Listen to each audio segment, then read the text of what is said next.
Whatever you're going through, I want to let you know before we continue this Bible study, if you believe in the gospel, you have hope. What are we sealed with? The Bible tells us, or who seals us, in Ephesians chapter 1, verse 13. In whom ye also trusted, after that ye heard the word of truth, the gospel of your salvation, in whom also after that ye believed, listen, ye were sealed with that Holy Spirit of promise. Again, the seal of God is the Sabbath, but the sealing that takes place in the forehead, we are sealed by the Holy Spirit of promise. And when God gives a promise, He does not lie. When the Bible tells us that we just have to ask for the Holy Spirit, God does not lie. You ask and you shall receive. So the Holy Spirit seals us. Now let's think. Why? Why do we need this power to seal us? I'm going to read a quote again from Ellen White.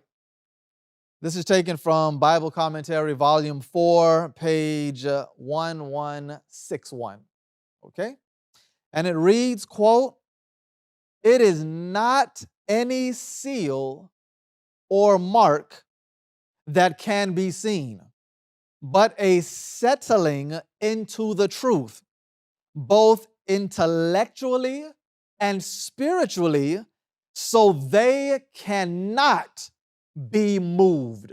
Let's think. What does this mean? So that they cannot be moved. Is it talking about being pushed out of the way, being literally moved out of the way? I don't think so. Moved from what? Colossians. Let's turn to Colossians chapter 1. What does it mean? So they are not moved. Colossians chapter 1, verse 23. Let's go there as we're studying the Bible. Colossians chapter 1, verse 23.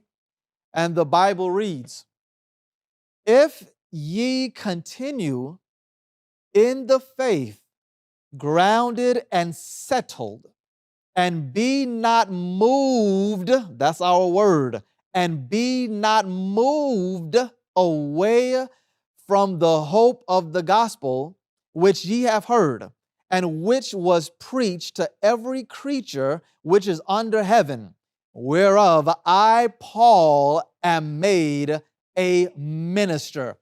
Pause and let's think about this. Paul here, he tells us what we should not be moved away from. And he clearly says, should not be moved away from the hope of the gospel. This is why we are sealed, a settling into the truth, so we are not moved by any false wind of doctrine or persecution, etc. There were people in the Bible, by the way, who were sealed. We're just not sealed in the last days in the forehead. No, there were people in the Bible who were sealed. For example, Paul. Paul was sealed. He was not moved by error or persecution. Paul was decapitated. He was not moved because he had hope in the gospel. John the Baptist, he was also decapitated for preaching the truth. John the Baptist was not moved. He held on to the gospel. James, the brother of John, he was also decapitated and he was sealed. He was not moved away from the hope he had in the gospel. What about Peter, the apostle? Peter, he was crucified upside down.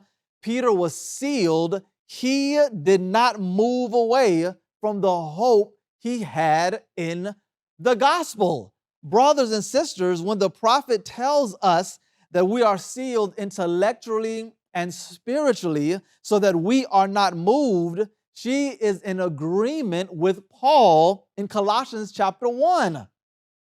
We have hope. Let me pause here. You watching this Bible study, I don't care. Well, I do care. But whatever you're going through, I want to let you know before we continue this Bible study, if you believe in the gospel, you have hope. No one watching this program has to give up on God. Brothers and sisters, young person watching this program, keep holding on to Jesus. You have hope.